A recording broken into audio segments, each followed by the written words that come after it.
Imagine stepping into a control room where the fate of the economy hangs on a few levers. Interest rates, liquidity, trust. Now picture those levers being pulled by people fallible, human, sometimes hesitant, sometimes bold. That's the Federal Reserve. I want you to think of the story like a mystery, because at its heart, it is one. The puzzle: how did the Fed evolve from an institution that stumbled badly during the Great Inflation of the 1970s into one that deployed unprecedented tools during the 2008 financial crisis and again during the pandemic? Why did it make the choices it did? And what clues were missed along the way? Let me be upfront. I've been on the inside. I've felt the weight of those decisions pressing on my shoulders in the middle of the night. And I've also studied the history, going back to my days as an academic. So this isn't just a textbook overview. It's a journey through trial and error, missteps and breakthroughs, and the constant tug-of-war between theory and reality. At the beginning of this story, the Fed is humbled. Inflation is out of control, credibility is shattered, and faith in policy is hanging by a thread. That's our crime scene. From there, the investigation begins. How do you rebuild credibility? How do you learn from failure when the public is furious and the clock is ticking? Every chapter is another clue.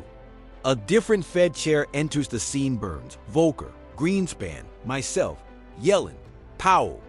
Each inherits a different puzzle. Soaring inflation, runaway optimism, financial collapse, political pressure, or a global pandemic. Some use familiar tools, others invent new ones. Sometimes it works, sometimes it backfires. But always, the stakes are enormous, because behind the numbers lie jobs, mortgage, retirements, ordinary lives. This isn't a neat linear tale. It's more like watching detectives work a decades-long case. They chase one lead, find it flawed, pivot to another. Over time, patterns emerge. Lessons harden, a clearer sense of what works, what doesn't comes into view. But just as you think the mystery is solved, a new twist appears. A new crisis erupts. And suddenly, the old rules don't fit anymore. That's why I wrote this book. To tell the story of how monetary policy in the modern era has been reimagined under pressure. To show you how the Fed, our central bank, has navigated uncertainty, learned from mistakes, and sometimes invented on the fly. And to leave you with the central question still hanging in the air, with the world changing faster than ever. Will the Fed's new playbook be enough for the storms ahead? The door creaks open now, and we step into our first case file, the Great Inflation, the crime scene of the 1970s, the place where the modern Fed story truly begins. Chapter 1, The Great Inflation. Picture this. You're living in America in the late 1960s. Prices feel steady, predictable, almost boring. A loaf of bread costs about what it always has. Your paycheck stretches just fine. People don't even talk about inflation much. It's like a background hum you hardly notice. And then, slowly, almost imperceptibly, the hum turns into a buzz. Groceries cost more than last month. Gas prices tick up. Wages start to rise, but somehow your paycheck doesn't feel as powerful anymore. Something is shifting under your feet, and nobody quite understands why. That creeping unease, that's the beginning of what history now calls the Great Inflation. For the Fed, it was like walking into a crime scene without realizing a crime had been committed. At first, the clues didn't look alarming. A little higher inflation here, a touch of stronger demand there. Nothing the experts couldn't explain away. But beneath the surface, forces were gathering, and by the late 1970s, they would erupt into one of the most painful economic ordeals in modern U.S. history. Here's the mystery at the heart of this chapter. Why did prices spin so wildly out of control between the mid-1960s and early 1980s? And why did the Fed, the very institution charged with guarding the value of money, let it happen? To unravel that, we need to look at the intellectual map economists were using back then. It's centered around something called the Phillips curve. Think of it as a graph that seemed to show a simple trade-off. Low unemployment meant higher inflation, while higher unemployment kept inflation in check. the message seemed clear: policymakers could choose where to land. Want more jobs? Accept a little more inflation. Want stable prices? Accept a little more joblessness. It sounded almost like an economic menu. And who wouldn't want to order low unemployment with just a side of moderate inflation? Politicians loved it. Economists leaned on it. And the Fed, influenced by that thinking, began to act as if this trade-off was a permanent law of nature. But here's the twist. The Phillips curve wasn't a law at all. It was more like a mirage. People's expectations were missing from the equation, and that would prove disastrous. Let's zoom back to the late 1960s. President Lyndon Johnson is ramping up spending on both the Vietnam War and his Great Society programs. The economy is running hot. Unemployment falls. And just as the Phillips curve predicted, inflation begins to edge up. At first, it doesn't seem like a big deal. But here's where psychology enters the picture. Once workers and businesses start expecting higher prices, they behave differently. Imagine you're a worker who sees prices rising. You march into your boss's office and demand a raise to keep up. The boss, expecting suppliers to charge more next year, agrees but also raises prices on the company's products. Those higher prices ripple through the economy, feeding the very inflation everyone feared. It's a self-fulfilling cycle, like a fire feeding on its own flames. The Fed could have doused that fire early with tougher interest rate hikes, making borrowing more expensive, slowing demand, cooling the labor market. But instead, caught between political pressure and the seductive logic of the Phillips curve, it hesitated. Time after time, it nudged rates up too little, too late. By the 1970s, the fire was spreading. And then came the accelerant shocks that turned a bad situation into a full-blown inferno. First shock, oil. In 1973, the OPEC oil embargo slammed the U.S. economy. Gas prices quadrupled almost overnight. Think about that: one day you're filling your car for a few dollars. The next day, the prices doubled, then doubled again. Lines form at gas stations. Tempers flare.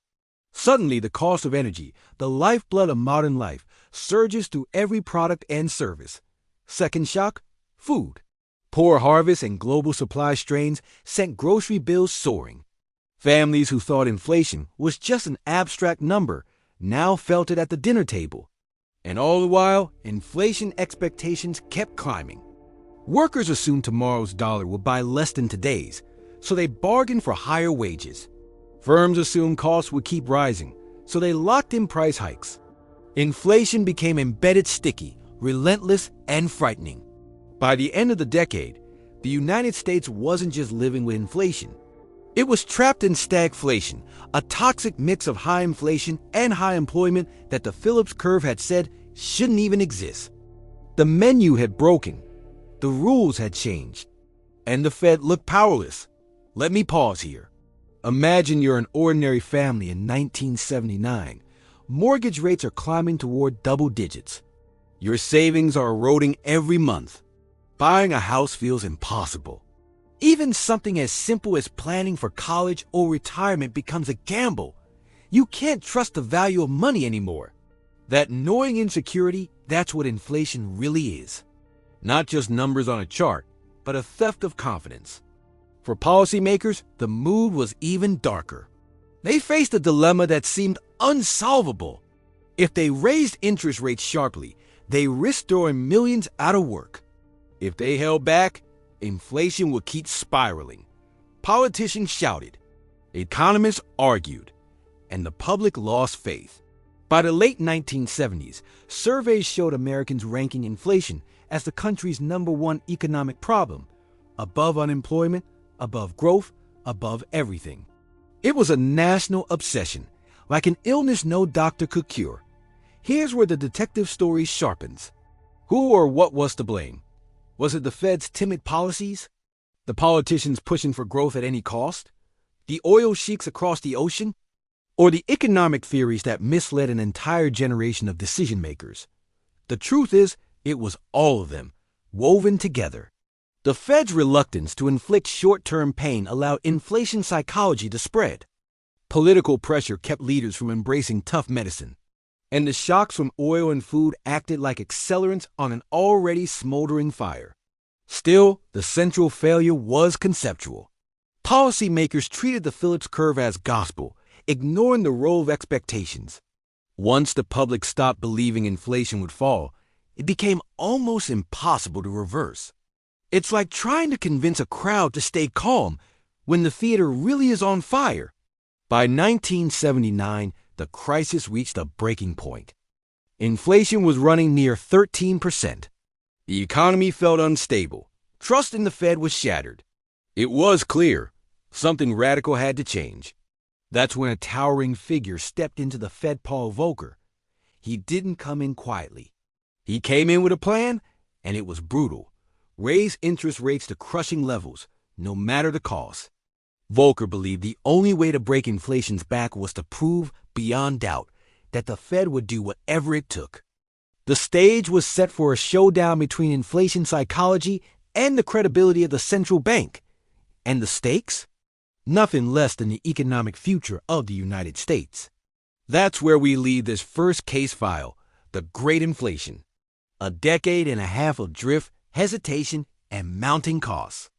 A cautionary tale etched into the DNA of every central banker who came after. The question now hanging in the air, would Volcker's shock therapy work? And if it did, what scars would it leave behind? We're about to find out.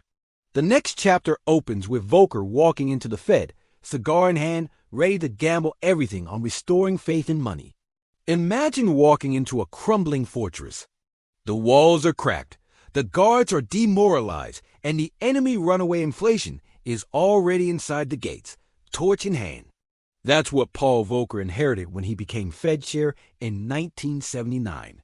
Volcker wasn't the type to whisper reassurances or sugarcoat hard truths.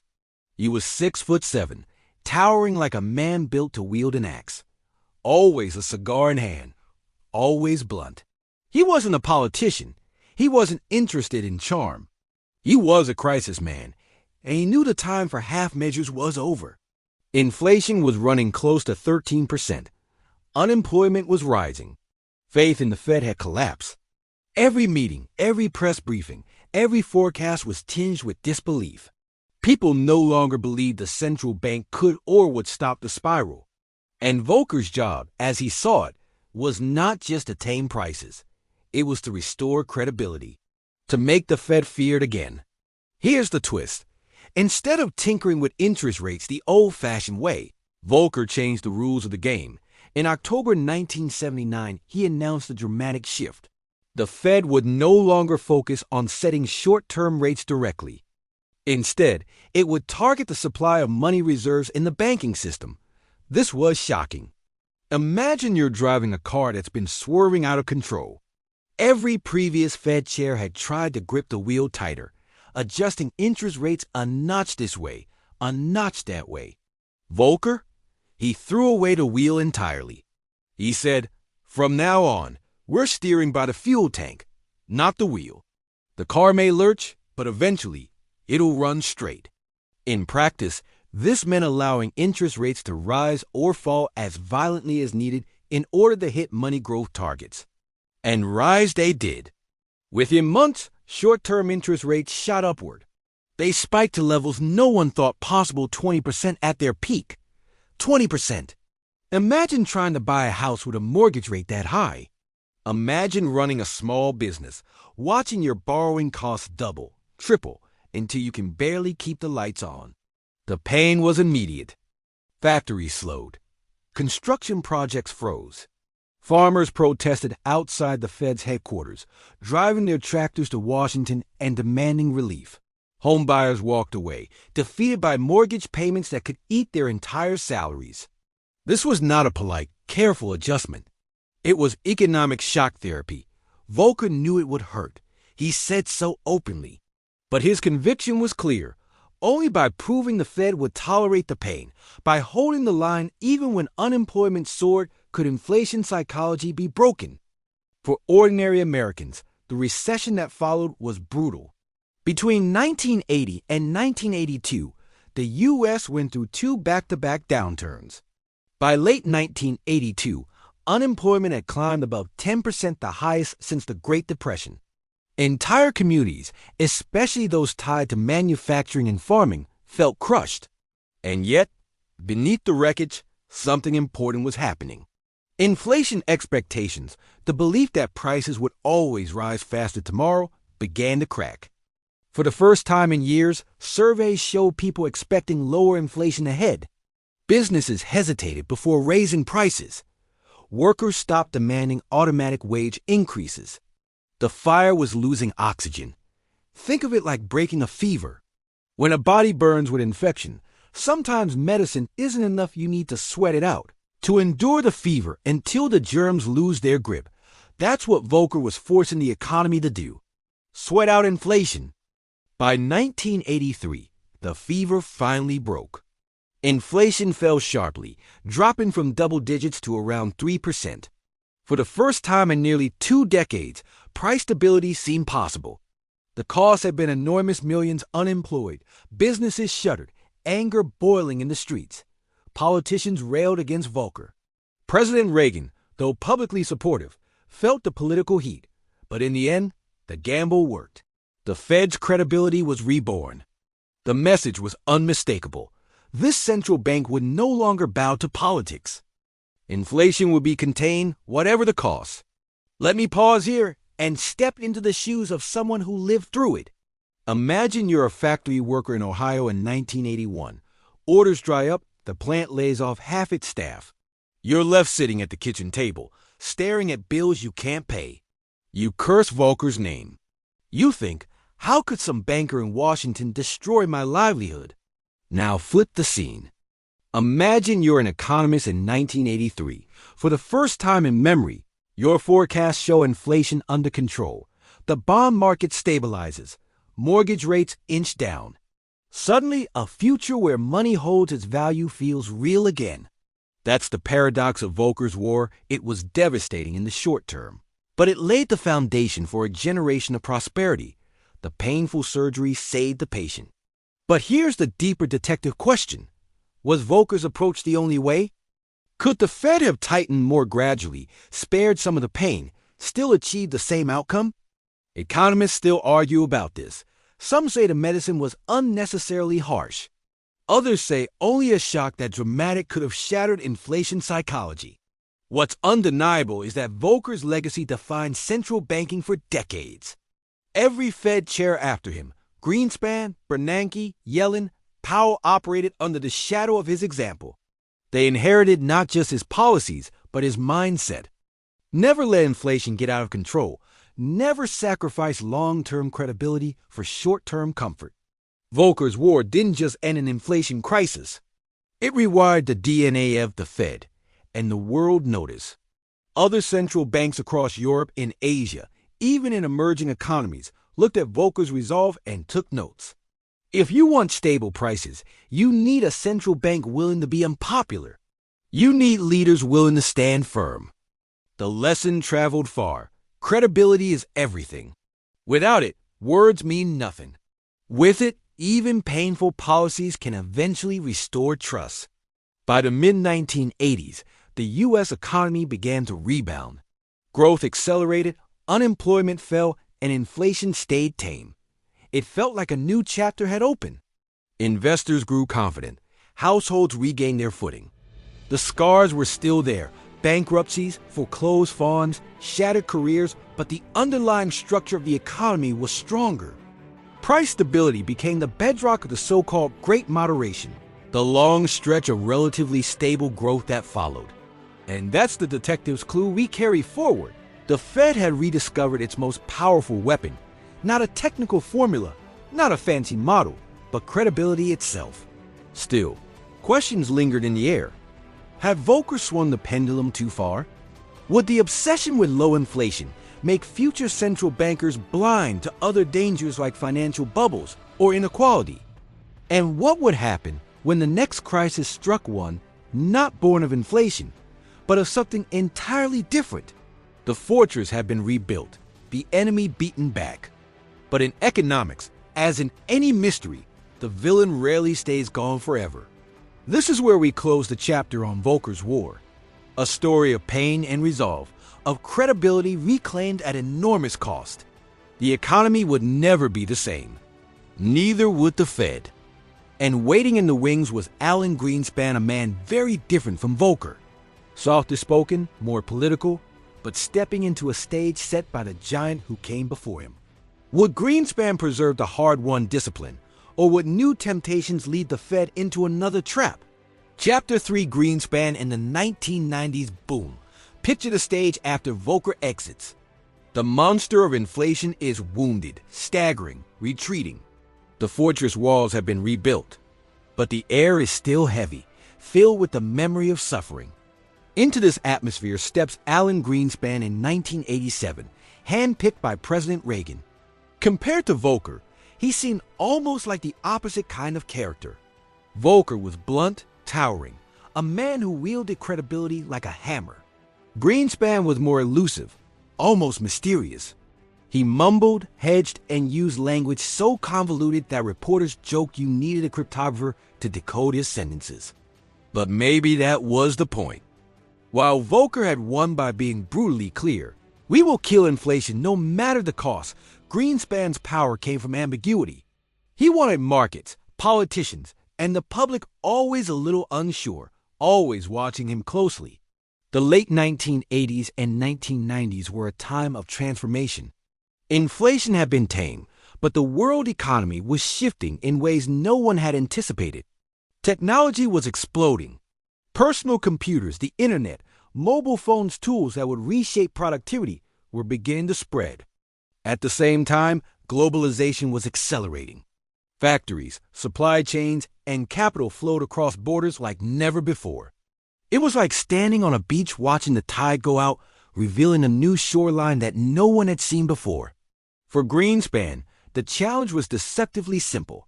How do you keep the economy growing without letting inflation sneak back? The memory of the 1970s still haunted the Fed. Nobody wanted a repeat of that chaos. The first real test came almost immediately. Just 2 months after Greenspan took office, the stock market crashed October 1987, a day that would later be called Black Monday. The Dow Jones Industrial Average plummeted more than 20% in a single day. Imagine waking up, turning on the news, and seeing your retirement account cut by a fifth before lunch. Panic rippled across the globe. Everyone turned to the new Fed chair. Would he freeze? Would he stumble? Instead, Greenspan acted swiftly. He issued a short, clear statement. The Fed stood ready to provide liquidity to the banking system. That simple move calmed the markets. The crash, while frightening, didn't trigger a depression. Greenspan's steady hand had passed the first test. Markets took note. This was a Fed that would not let financial chaos spiral unchecked. But Greenspan's real puzzle wasn't about rescuing markets. It was about interpreting an economy that seemed to be breaking the old rules. By the mid-1990s, unemployment was falling sharply. According to the traditional playbook, remember the Phillips curve? That should have meant inflation would rise. But it didn't. Prices stayed stable even as job growth surged. Something strange was happening.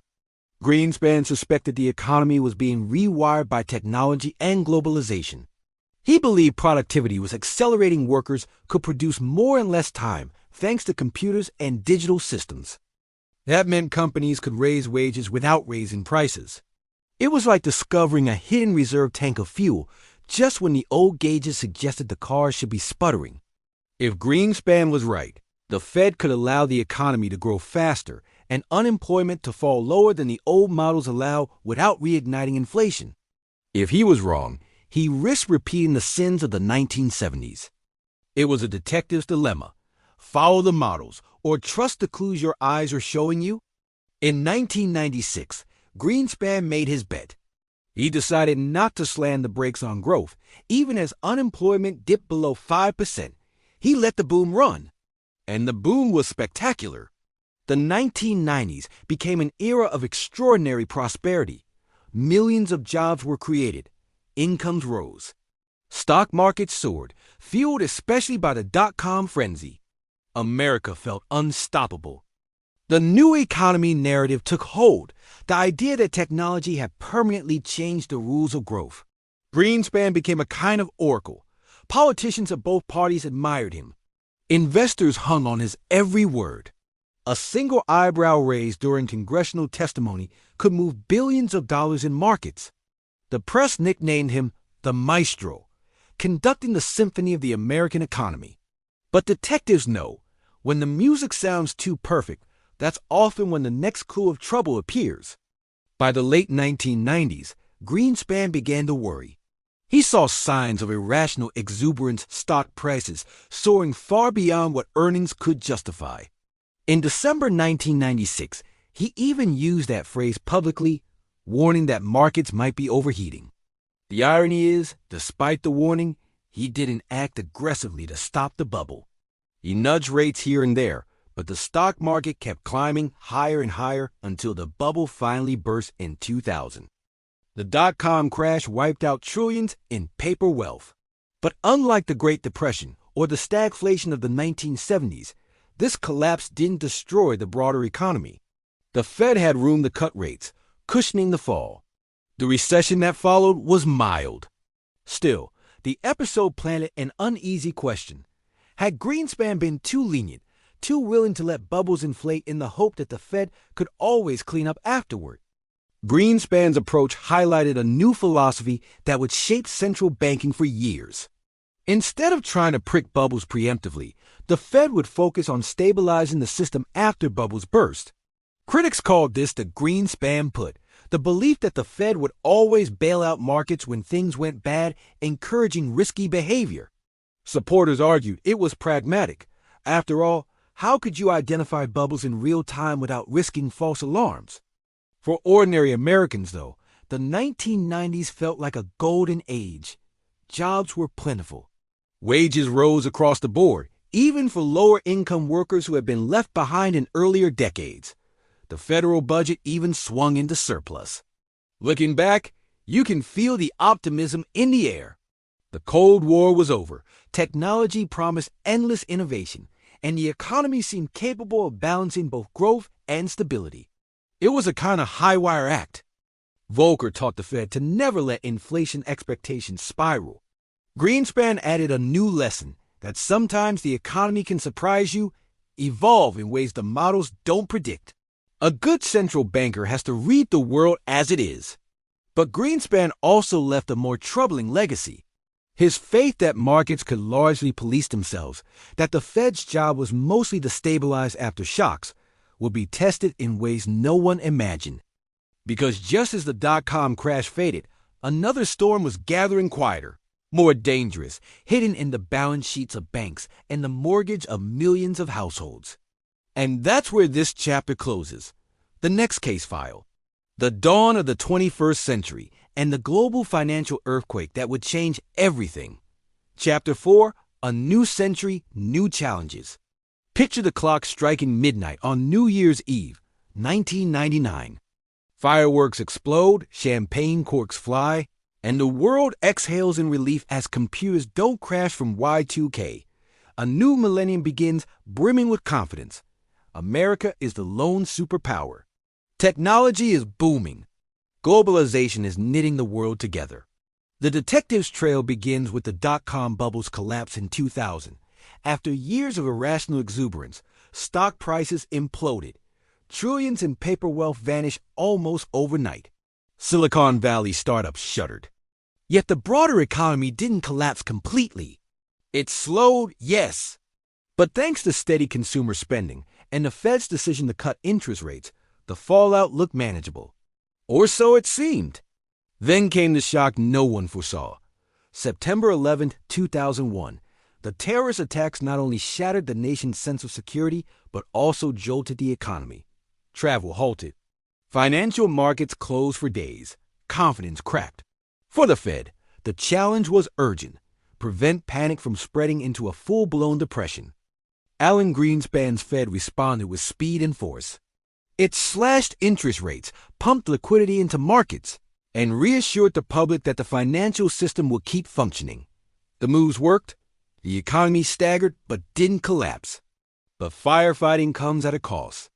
The Fed kept interest rates low, very low for years after 9/11s, hoping to nurture recovery. And those low rates would sow seeds for the next crisis, even if you recognized it at the time. Let's pause here. Imagine you're a family in 2002. Mortgage rates are cheap, historically cheap. Suddenly, buying a bigger house feels within reach. Banks are eager to lend. Why rent when you can own? Becomes the sales pitch of the decade. Across the country, housing prices start climbing. At first slowly, then faster, like a balloon filling with air. The Fed saw some of this, but inflation remained tame, and unemployment was still a worry. So low rates felt justified. Meanwhile, other challenges pressed on the Fed. Globalization was accelerating. Factories shifted overseas. Imports from China flooded American shelves, keeping consumer prices low but hollowing out manufacturing towns. This created a strange paradox. At the same time, new financial products were spreading: derivatives, mortgage-backed securities, credit swaps. To most people, these were invisible, buried in the arcane world of Wall Street. But they were quietly reshaping risk in ways even experts struggled to understand. The early 2000s also raised another question.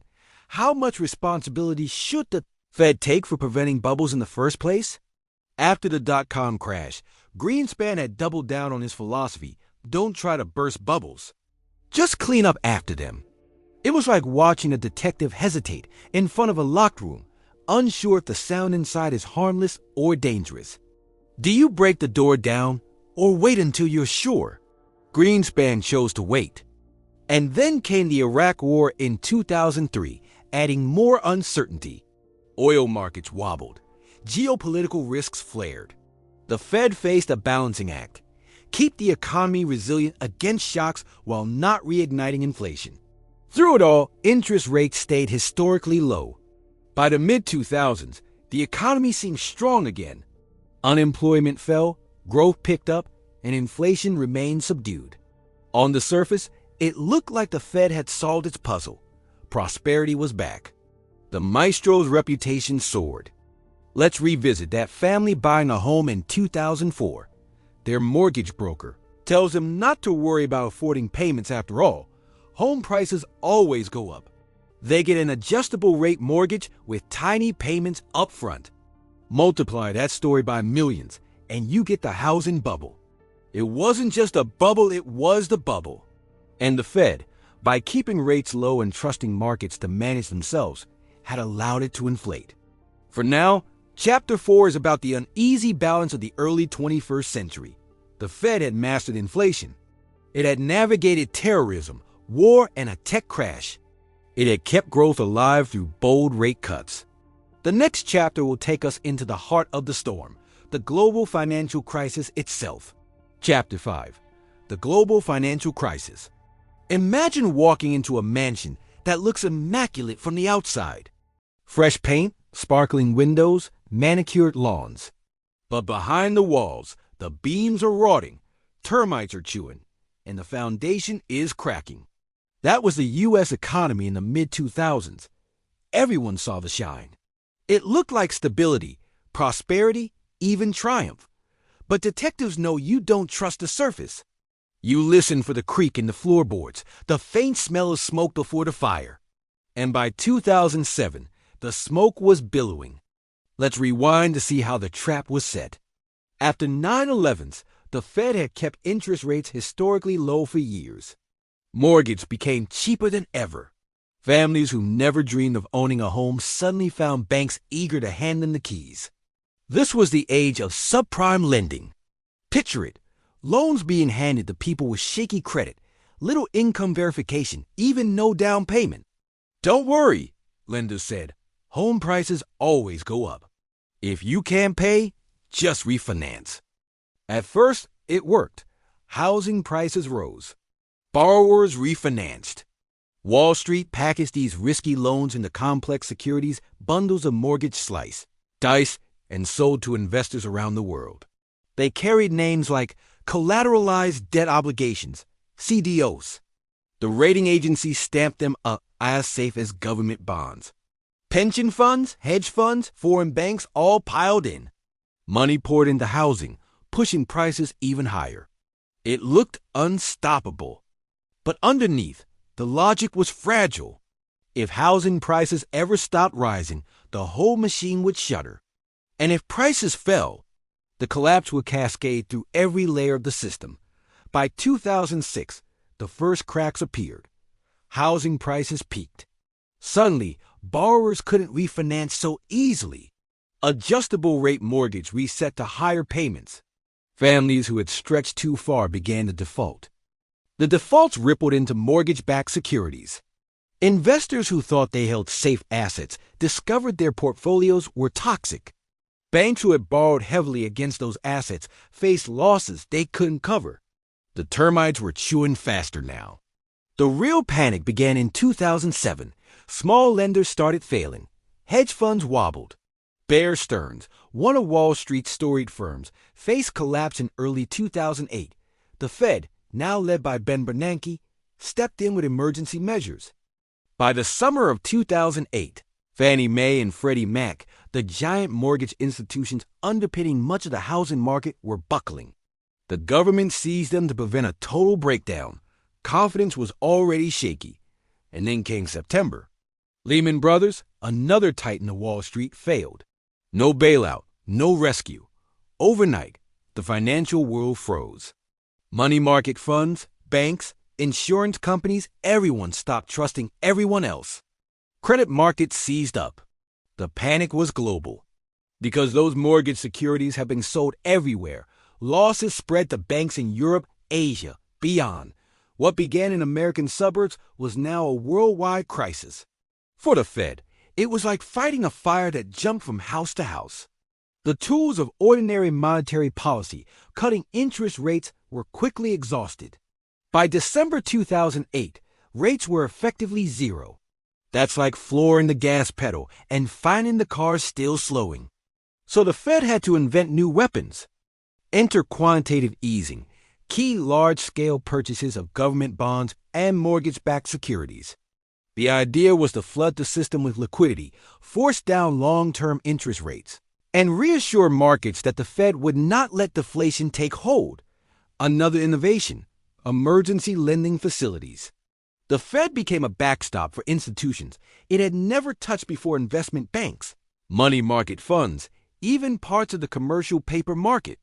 It was as if the central bank turned into an emergency room. The political backlash was fierce. To many, QE looked like printing money. Bailouts of Wall Street firms looked like rescuing the very arsonists who set the fire. Protest movements erupted on the left, anger at rescuing banks while foreclosures ravaged communities. But inside the Fed, the choice felt stark: act boldly, or let the financial system collapse completely. For ordinary Americans, the pain was severe. By late 2009, unemployment hit 10%. Millions lost homes. The human cost was staggering. It wasn't just numbers. It was the feeling of betrayal of discovering that the prosperity of the early 2000s had been built on sand. Trust in banks, in markets, even in the Fed itself, plummeted. The Fed, along with the Treasury and Congress, eventually stabilized the system. The financial panic eased. Banks were recapitalized. Markets stalled. But the recovery was slow, painfully slow. Growth returned, yet unemployment lingered high for years. For central banking, the lessons were profound. The Fed had to rethink its role, not just as guardian of inflation, but as guardian of financial stability. It had discovered that credibility wasn't only about keeping prices stable. The Great Inflation was the first crime scene. The Fed failed to stop inflation and had to relearn its strength. The 1990s were a case of prosperity, but with clues of bubbles forming. The 2008 crisis? This was the heist gone wrong, the vault blown open by reckless lending and fragile structures. The Fed, once again, had to adapt in real time, inventing tools on the fly, improvising to keep the system alive. The mystery now shifted. Had the Fed's actions saved the patient at the cost of creating new risks? Would QE, near-zero rates, and bailouts sow the seeds of future instability? Or had central banking crossed a necessary threshold into a new era of activism? By 2010, the immediate fire was out, but the smoldering ruins remained. The detective stood at the scene, notebooks in hand, asking, what went wrong? What could have been prevented? And how do we stop it from happening again? The answer would not come quickly.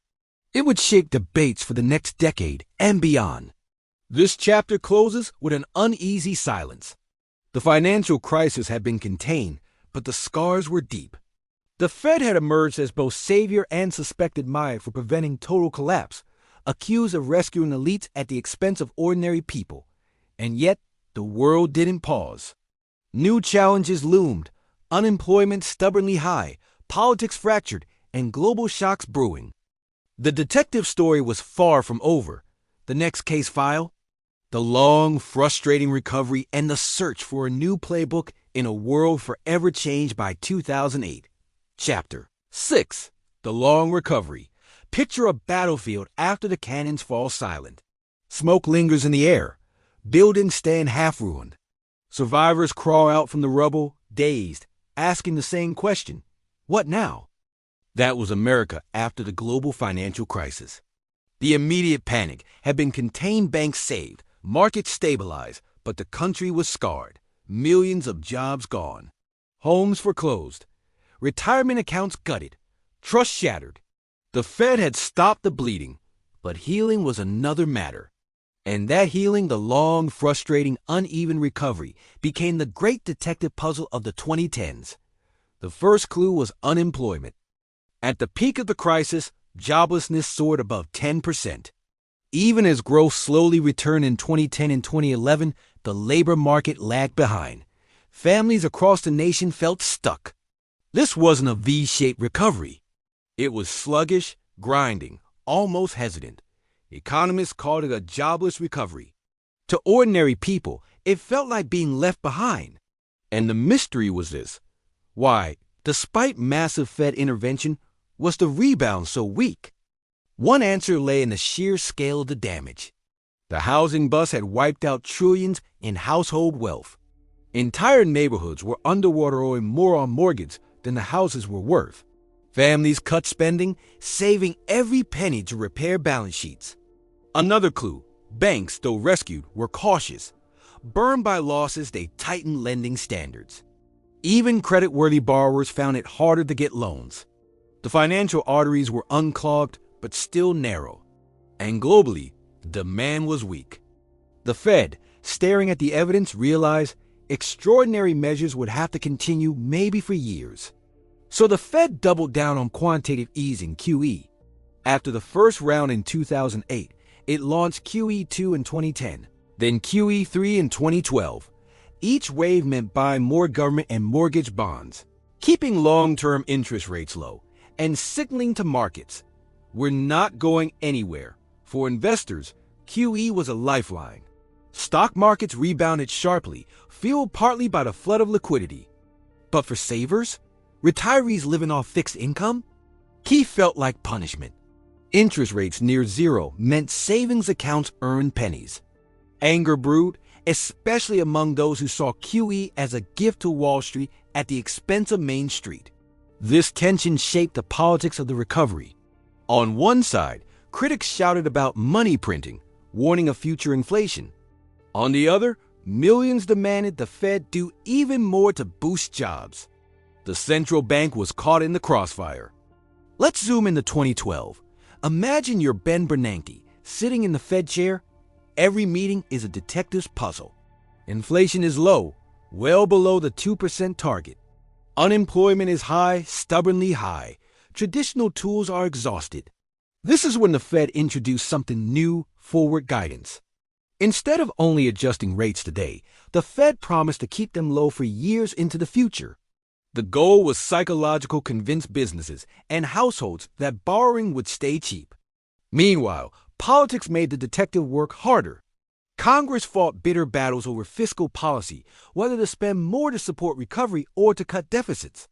Gridlock often meant the Fed stood alone, the only institution consistently pushing for growth. By the mid-2010s, the picture finally brightened. Unemployment began to fall steadily, dipping below 6% in 2014, then below 5% in 2015, Inflation, however, remained oddly subdued, puzzling forecasters. For years, economists had feared QE would spark runaway inflation. Instead, the opposite happened. Price growth stubbornly undershot the Fed's 2% target. It was another mystery. Why was inflation so quiet, even with strong job growth? Part of the answer lay in globalization. Cheap imports kept consumer prices low. Another factor, technology. Online shopping, automation, digital services, these made it harder for firms to raise prices. Workers, too, had less bargaining power. Then came leadership transitions. In 2014, Janet Yellen took over as Fed chair, the first woman to hold the role. A labor economist by training, she focused intently on jobs, often highlighting stories of workers left behind. Under her, the Fed was cautious about raising rates, worried that tightening too soon might choke the fragile recovery. By 2015, however, with unemployment near 5%, the Fed took its first small step, raising interest rates for the first time since the crisis. But progress was fragile. Every time the Fed hinted at faster tightening, markets wobbled. Investors had grown addicted to easy money. The recovery, while real, still felt delicate, as if one wrong step could topple it. For households, the experience of the recovery was uneven. Stockholders and the wealthy, boosted by rising asset prices, rebounded quickly. But many middle and lower income families saw slower gains. Wages grew modestly. Inequality widened. By the end of the decade, the U.S. economy finally looked healed on the surface. Unemployment fell to historic lows below 4% by 2019. Inflation still hovered near, or even below, 2%. Growth was steady if unspectacular, yet doubts lingered. Why had the recovery taken so long, nearly a decade, compared to quicker rebounds in the past? Were the Fed's unconventional tools key, forward guidance truly effective, or had they simply inflated asset markets? The long recovery left behind new rules of the game. First, zero interest rates and QE were no longer unthinkable. They were part of the toolkit. Second, inflation was not the only enemy. Weak demand and slow growth were just as dangerous. But perhaps the biggest lesson was humbling. Central banks could stabilize crises, but they could not by themselves guarantee a fast, fair, or inclusive recovery. That required political will, fiscal support, and structural reforms, forces often outside the Fed's control. Yet just as the world began to exhale, as stability finally seemed routine, another storm was brewing. This time not in mortgage or Wall Street balance sheets, but in the air itself, in a virus that would spread across the globe. The next case file would be the most unexpected yet. COVID-19. Chapter 7. The Pandemic Shock. Imagine this. It's January 2020. The U.S. economy looks solid. Unemployment at historic lows, inflation modest, markets confident. Then a whisper turns into a scream. A strange virus in Wuhan, China.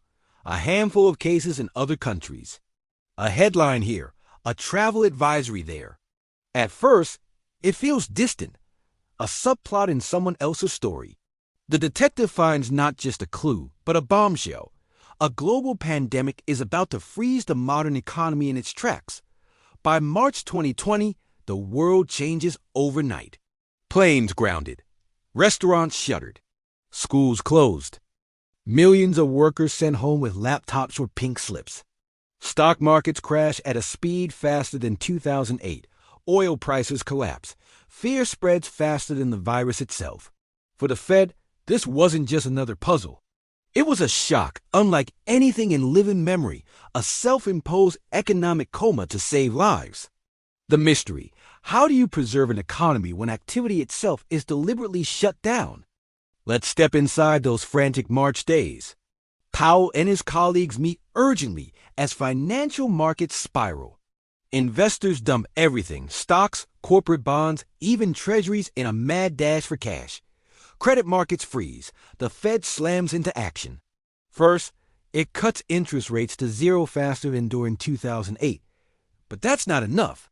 So it restarts quantitative easing, buying massive amounts of government bonds to calm markets. Still not enough. So it rolls out a dizzying array of emergency lending facilities, supporting money market funds, corporate bonds, municipal debt, even Main Street loans. It becomes a lender to almost every corner of the financial system. But here's the twist. This time the Fed wasn't acting alone. Congress and the White House unleashed enormous fiscal support direct checks to households, enhanced unemployment benefits, aid to businesses. Trillions of dollars poured out. It was like a two-pronged rescue mission. The Fed stabilizing financial arteries, the government pumping blood into the patient's body, and the patient against the odds stabilized. By summer 2020, markets had rebounded astonishingly.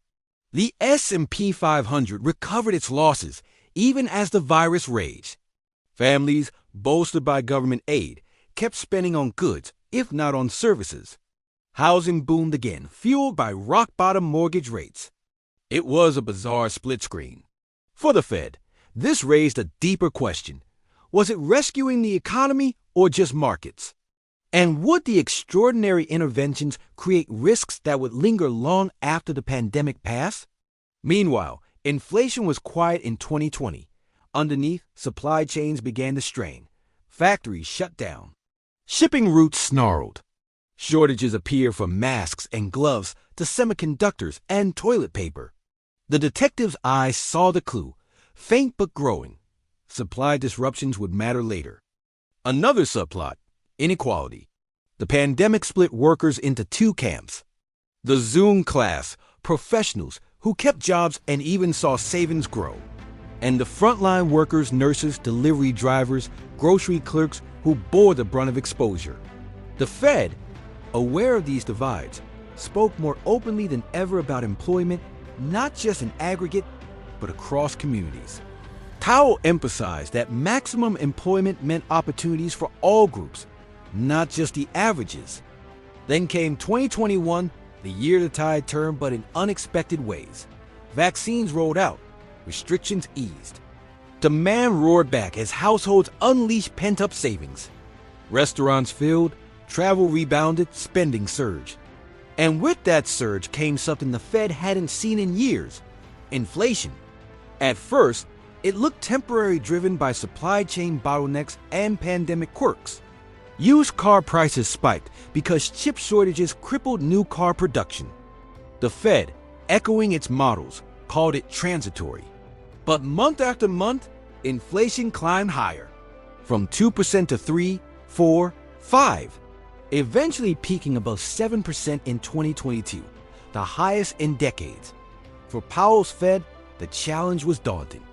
Unlike in the 1970s, inflation wasn't driven solely by wages and demand. It was entangled with global supply chains, pandemic aftershocks, and later, the war in Ukraine. Still, credibility demanded action. By 2022, the Fed pivoted hard, raising rates at the fastest pace since Volcker. From near zero to over 4% in a single year. Mortgage rates doubled, housing cooled, markets wobbled. History had taught the lesson: better a short, sharp slowdown than letting inflation psychology take root again. The pandemic shock reshaped not just policy, but the philosophy of central banking. A few big lessons emerge. First, in a true emergency, speed matters more than precision. In March 2020, the Fed threw everything at the wall, sometimes imperfectly, but the urgency saved the system. Second, monetary and fiscal policy together are far more powerful than either alone. Third, inflation remains the ever-present shadow. Even after decades of calm, the monster can reappear quickly, especially when supply shocks collide with massive demand. And for ordinary Americans, the pandemic was a dizzying economic roller coaster. As the dust settled, the Fed stood again as both savior and suspect. Admired for averting a financial meltdown in 2020, criticized for underestimating inflation in 2021, the detective's notebook brimmed with unresolved questions. Had the Fed kept rates too low for too long? Did QE fuel asset inequality? Could the new tools be unwound without causing fresh crises? And looming ahead, a world changed by the pandemic. Remote work, fragile supply chains, rising geopolitical risks. The next case file? The search for a new framework of monetary policy in a century that refuses to play by old rules. Chapter 8. Rethinking the Fed's Playbook. Picture a football coach who just survived the most chaotic game of his career. The field was flooded, half the team injured, the rules rewritten mid-match, and somehow, against all odds, the team limped to the finish line.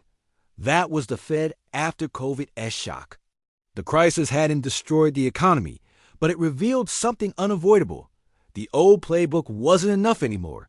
For decades, monetary policy followed a fairly standard script. Keep inflation low. Keep unemployment manageable.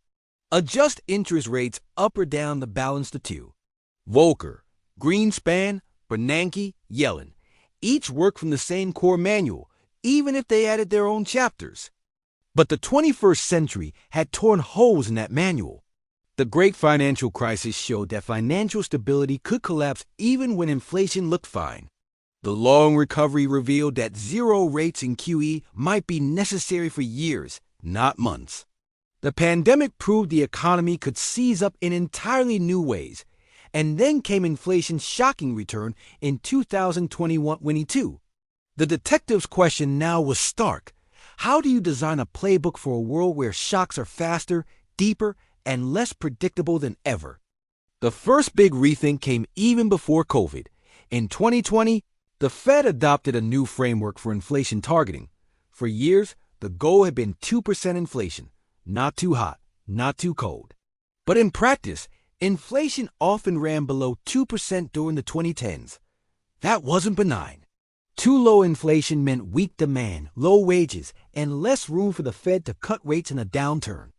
So the Fed flipped the script. Instead of aiming for 2% at every moment, it would target 2% on average over time. In plain terms, if inflation ran low for years, the Fed would tolerate it running higher for a while to balance things out. The new framework also emphasized inclusive employment, not just the unemployment rate overall, but how different groups were faring. It was a philosophical shift, a recognition that the economy isn't just numbers on a chart but lived experience, uneven across communities. Then came COVID, and the framework was tested immediately. The Fed slashed rates to zero, launched emergency facilities, and doubled down on QE. At first, this fit the new playbook perfectly. Prioritize jobs, avoid premature tightening, support a broad recovery. But as inflation surged in 2021 to 22, critics accused the Fed of sticking to the framework too rigidly, waiting too long to raise rates, underestimating risks. The detective's pen scribbled furiously. Had the new strategy meant to fix one problem, created another? Beyond inflation, another rethink centered on the Fed's toolkit. The pandemic proved that emergency lending wasn't just for banks anymore. The Fed had stepped into markets for corporate bonds, municipal debt, even small business loans. That raised a profound question. Should the Fed permanently expand its role, or was this only acceptable in true emergencies? Think of it like a firefighter discovering he can also rebuild houses. Should he? Or does that blur the line between fighting fires and running the neighborhood? Some argued the Fed needed broader powers to handle 21st century risks. Others warned that such expansion risked political backlash and undermined independence. The debate was unresolved, but the precedent was clear. In a crisis, the Fed would no longer limit itself to the banking system. Another area of rethinking: communication. In the Volcker era, the Fed was secretive, almost cryptic. By Greenspan's time, ambiguity was considered a tool. Markets were left guessing. But after 2008, and especially after 2020, clarity became crucial. Investors, households, and businesses needed to know not just what the Fed was doing, but why. Forward guidance, promising low rates for extended periods, became a core strategy. Press conferences became routine. Transparency was reframed as a policy instrument in itself. The detective realized in the 21st century, words were as powerful as interest rates. And then there was the biggest rethink of all: the Fed's limits. The crises of this century taught an uncomfortable truth. monetary policy alone cannot fix everything. It can stabilize markets, support demand, and influence expectations. But it can't rebuild supply chains. It can't design safety nets. It can't train workers or build roads or redistribute wealth. During the pandemic, the rescue worked partly because fiscal policy stepped up with trillions in direct aid. Without that, the Fed's efforts would have fallen short. The lesson was clear. The Fed may be the first responder, but it cannot be the architect of recovery alone. This recognition brought humility, but also risk. If the public expects the Fed to solve every crisis, disappointment is inevitable. Yet if the Fed insists on its limits, critics accuse it of doing too little. The detective's dilemma deepened: how to balance responsibility with realism. Let's make this concrete with a metaphor. Imagine a hospital emergency room. The Fed is the ER doctor, skilled at stabilizing patients in crisis. But once the patient is stable, recovery requires physical therapy, long-term care, sometimes surgery. That's fiscal policy, structural reform, innovation. If society expects the ER doctor to do it all, the patient will stumble again. The great financial crisis, the long recovery, the pandemic shock, each reinforced this metaphor. The Fed kept the patient alive. But healing was slow, uneven, and incomplete. The rethink also extended to globalization.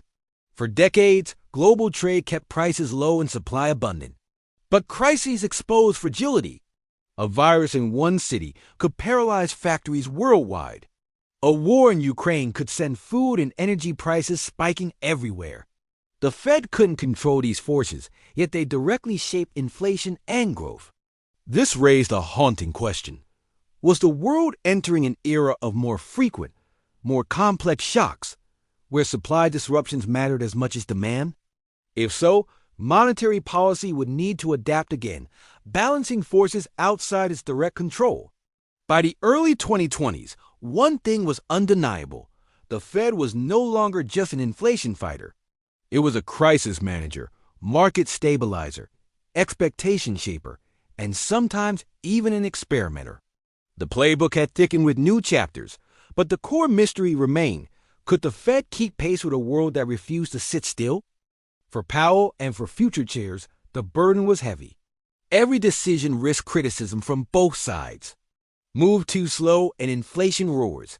Move too fast and jobs vanish. Expand the toolkit and risk political backlash. Stay narrow and risk irrelevance in crisis. The detective's notebook now brimmed with paradoxes. Let's zoom in on one final scene. It's late 2021. Powell sits at a press conference, facing questions about inflation. He calls it transitory. Markets nod, households listen, businesses plan. But months later, the word is abandoned. Inflation proves stubborn. Rates rise aggressively. Critics pounce. The Fed misread the evidence. The detective chased the wrong lead. Yet hindsight always sharpens. In real time, the choices were murkier. Every clue ambiguous, every lead uncertain. That's the true nature of central banking. Detective work in fog, with the stakes measured in millions of jobs and trillions of dollars. And so, Chapter 8 ends not with a solved case, but with a broader awareness. The Fed's playbook has been rewritten, but the ink is still wet. The old certainties are gone. The new framework is untested. The path forward is both promising and perilous. The next file on the desk? The future, where climate risks, digital currencies, and global politics will test whether this reimagined Fed can truly hold. Chapter 9, New Frontiers, Climate, Digital Money, and Global Shifts. Imagine a detective who's just solved 3 impossible cases. Inflation tamed in the 80s, bubbles navigated in the 90s, crises and pandemics battled in the 2000s and 2010s.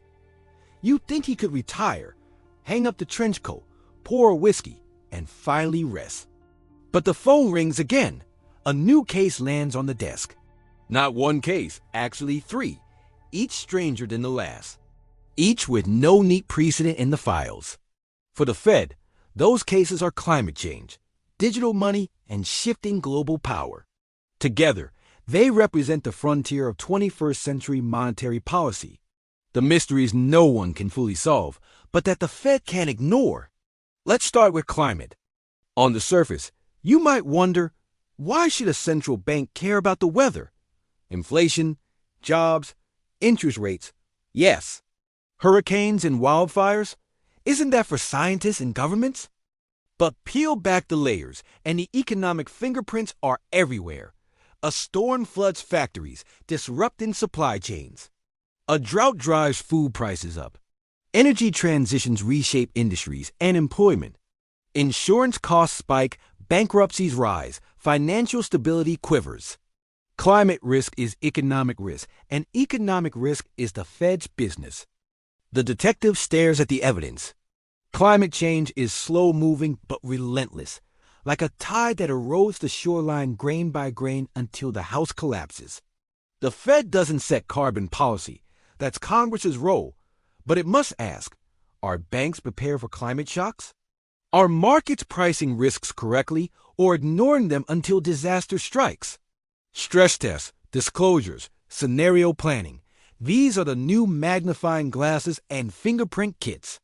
The challenge isn't just predicting the next storm, but understanding how an entire financial system adapts to a planet in flux.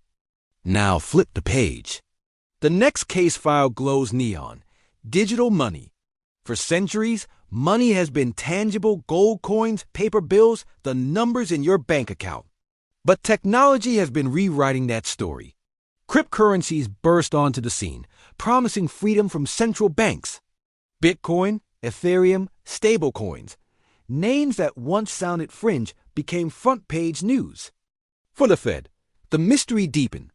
Could private digital currencies undermine its ability to control the financial system? What happens if millions of Americans use a stablecoin backed not by the government, but by a tech company? Even more radical, the idea of a central bank digital currency, CBDC. Imagine a digital dollar issued directly by the Fed, sitting in your phone's wallet app. No bank middleman. Instant transfers. Absolute security. To some, it's the future, a way to modernize payments, extend financial access, and compete with China, which is already piloting its own digital yuan. To others, it's a slippery slope, giving government too much visibility into private spending, blurring the line between public and private finance. The detective scribbles notes furiously. A CBDC could transform monetary policy, but also raise questions about privacy, power, and even democracy. It's not a case to be solved quickly. It's a long interrogation with no easy confession. Then comes the third file, global shifts. For decades, the Fed has been not just America's central bank, but the de facto central bank of the world.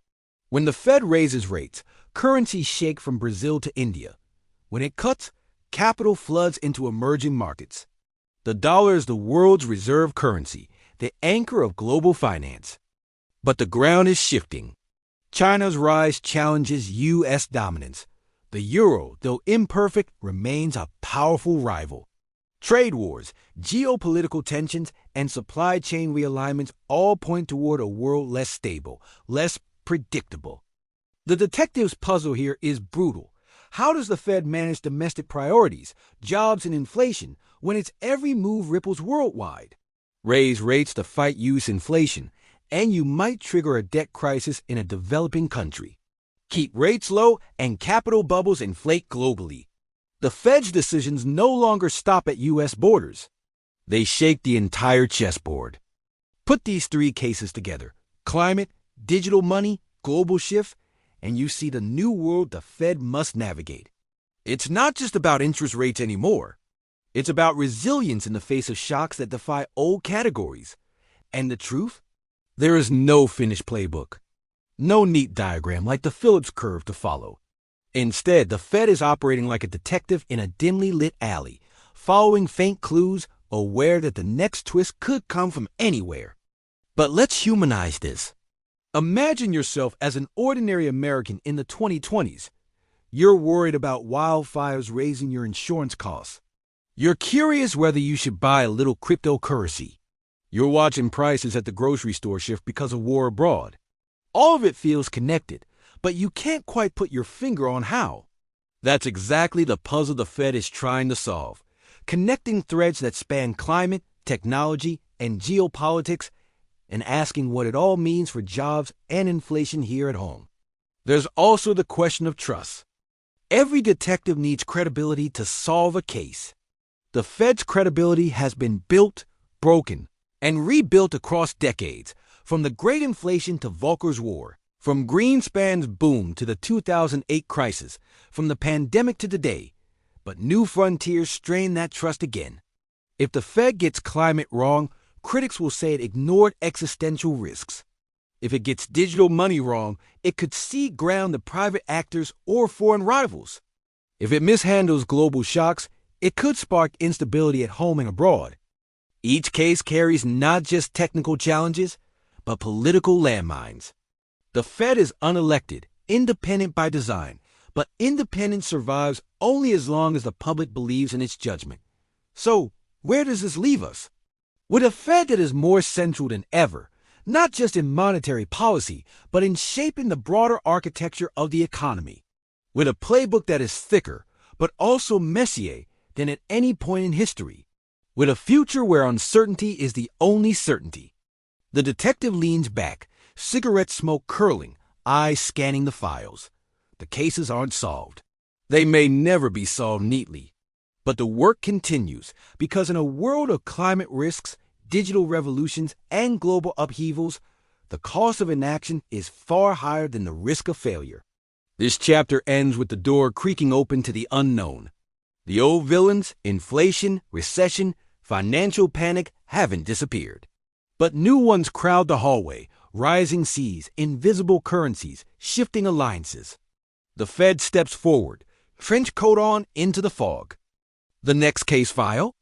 The future of monetary policy itself. What role the Fed should play in shaping the 21st century, and whether the detective can keep solving mysteries when the rules of the game keep changing. Chapter 10: Lessons, Legacies, and the Future of the Fed. Picture a detective at the end of a decades-long case. The files are stacked high on the desk.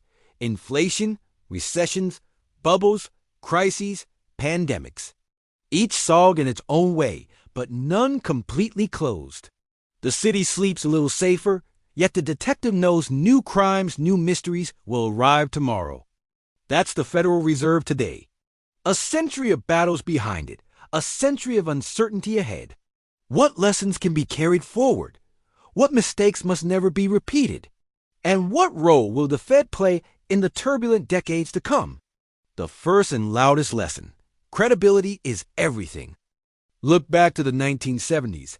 Inflation spiraled not only because oil prices spiked or food costs rose, but because the public lost faith in the Fed's resolve. Expectations became unanchored. People assumed prices would keep rising, and so they did. Volcker's brutal rate hikes in the 1980s reestablished credibility at enormous cost. Ever since, Fed chairs have known that once trust is gone, policy itself loses its power. It's like a detective whose reputation crumbles. Witnesses stop talking, suspects stop fearing, allies stop cooperating. Without credibility, even the right moves fall flat. The second lesson: flexibility beats dogma. Greenspan in the 1990s saw that productivity gains rewired the economy. Bernanke in 2008 discovered that tools once thought unthinkable, like QE, could become essential. Powell in 2020 realized that in a pandemic, the Fed had to step into markets it had never touched. Each moment required breaking from the script. Had the Fed clung to old models, the damage would have been far worse. The detective's wisdom: don't assume the next case looks like the last. The third lesson: the Fed cannot do it all. After the great financial crisis, monetary policy carried the recovery almost alone, while fiscal policy stalled in political gridlock. The result was a painfully slow rebound, leaving scars on workers and communities. In the pandemic, by contrast, massive fiscal support worked in tandem with Fed action, creating a much faster rebound. The implication is clear. Central banking is powerful but limited. It can stabilize, but it cannot rebuild society single-handedly. If the detective is the ER doctor, then recovery also needs the surgeons, nurses, and physical therapists, fiscal policy, social policy, innovation, education. Expecting the Fed to heal everything is a recipe for disappointment. The fourth lesson: inequality matters. For much of its history, the Fed focused narrowly on aggregate numbers, the unemployment rate, the inflation rate. But crises revealed a deeper truth. Those numbers hide as much as they reveal. The Great Recession hit minorities and low-income communities far harder. The pandemic split workers between those who thrive from home and those who lost jobs or face health risks. When the Fed speaks of maximum employment, it now acknowledges the distribution of opportunity, not just the averages. The detectives note here, justice is not only about catching the criminal, it's about making sure the victims are seen. The fifth lesson: financial stability is inseparable from monetary policy. Before 2008, many at the Fed believed they could ignore bubbles and just clean up after the crash. The crisis shattered that illusion. Stability of banks, credit markets, and institutions became as central as inflation itself. The detective's metaphor: it's not enough to solve crimes after they're committed. You also have to patrol the streets, prevent trouble before it starts. Now, what about legacies? Volcker's legacy was toughness, the willingness to take political heat to restore price stability. Greenspan's was ambiguity and trust in markets, strengths in the boom years, weaknesses when bubbles burst. Bernanke's was innovation in crisis, QE, emergency lending, new boundaries for central banking. Yellen's was caution and focus on labor, making sure the recovery touched the broadest swath of workers. Powell's is still being written, a mix of bold action in the pandemic and tough resolve against inflation's return. Together, their legacies form a mosaic, a Fed that has grown stronger, but also more complex, more exposed, more debated. And what about the future? That's where the fog thickens. The next decades will test the Fed with challenges that don't fit the old playbook. Climate change will force rethinking of risks. Digital currencies will test the very nature of money. Geopolitical fragmentation will ripple through global finance. And technology, from an eye to automation, will reshape jobs in ways no model fully captures. The detective flips open the blank file labeled Future. The first page is empty, but the questions spill across it like invisible ink. How much inflation will societies tolerate in exchange for growth? Can monetary and fiscal policy coordinate without eroding central bank independence? Will the dollar remain supreme, or will rivals chip away at its dominance? And can the Fed maintain credibility in a world where politics grows more polarized, crises more frequent, and the public more skeptical? For ordinary people, these aren't abstract puzzles. They determine whether mortgages stay affordable, whether jobs are secure, whether retirement savings hold their value. The Fed's mysteries are lived in kitchen tables, grocery aisles, and monthly bills. The detective's task, then, is not just technical, it is human. Balancing inflation and jobs isn't about equations. It's about dignity, security, and trust. The Fed began the modern era humbled by the great inflation, its credibility shattered. Volcker restored it through pain. Greenspan sustained prosperity but left bubbles brewing. Bernanke faced collapse and invented new tools. Yellen nurtured recovery with care.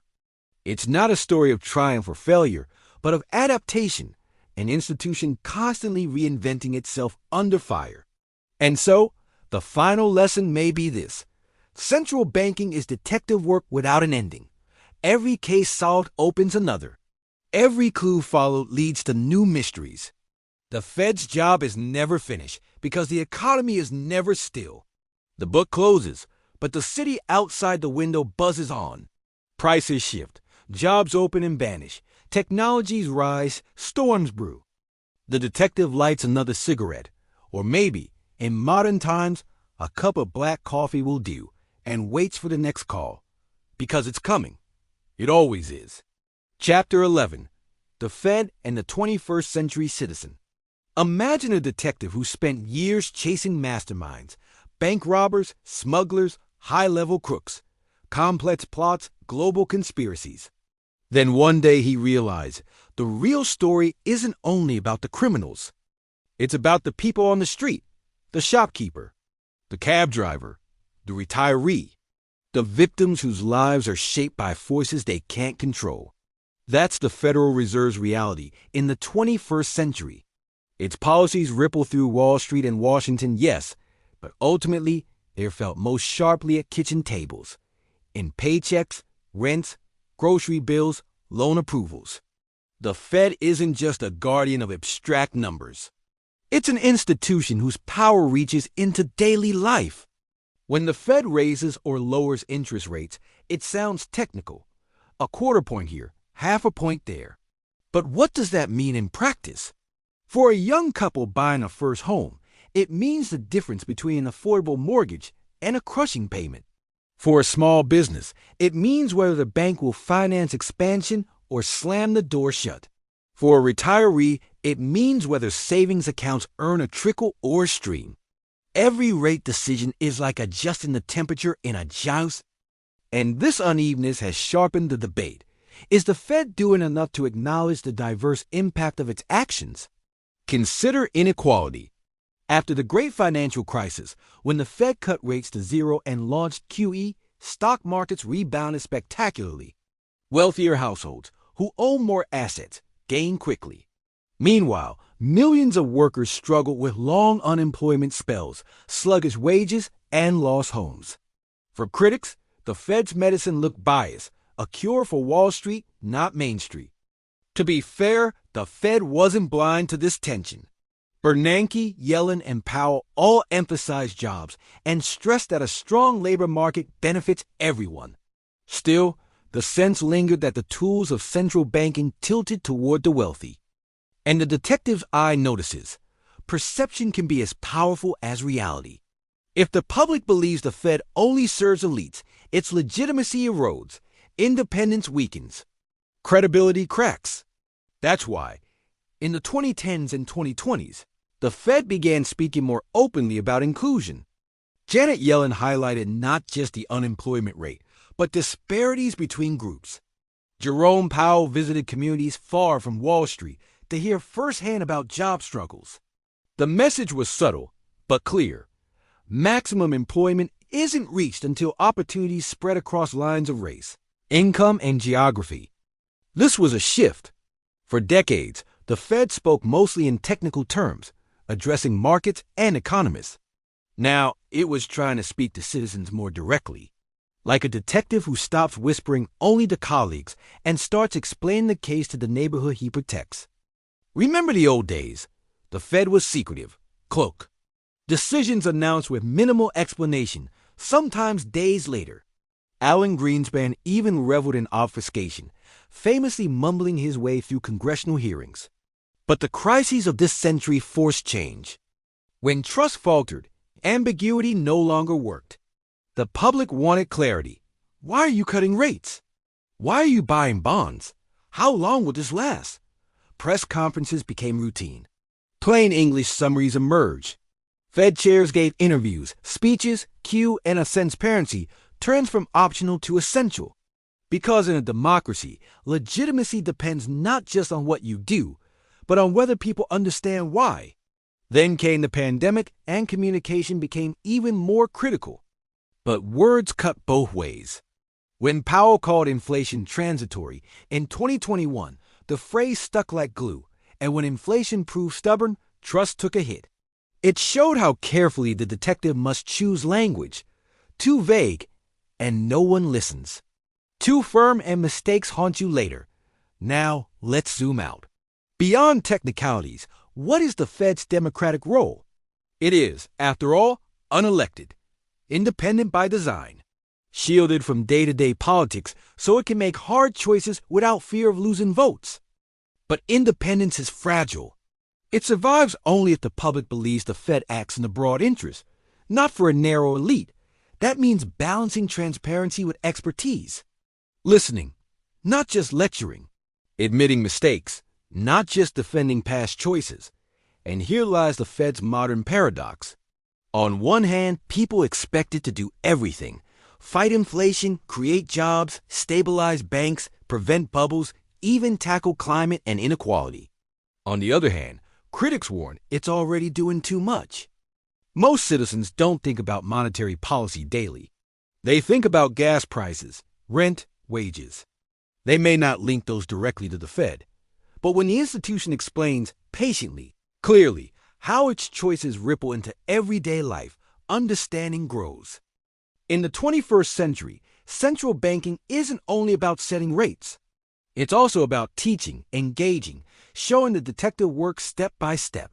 Because when people see the reasoning, they're more likely to accept the verdict, even if it stings. So, what does the Fed mean to the citizen of today? It is the quiet force behind the scenes, shaping the cost of loans, the stability of savings, the rhythm of the job market.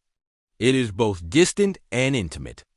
The challenge for the future is to narrow that distance, to make the citizen feel not like a bystander, but like the very reason the institution exists. Because at the end of the day, monetary policy isn't about equations on a whiteboard.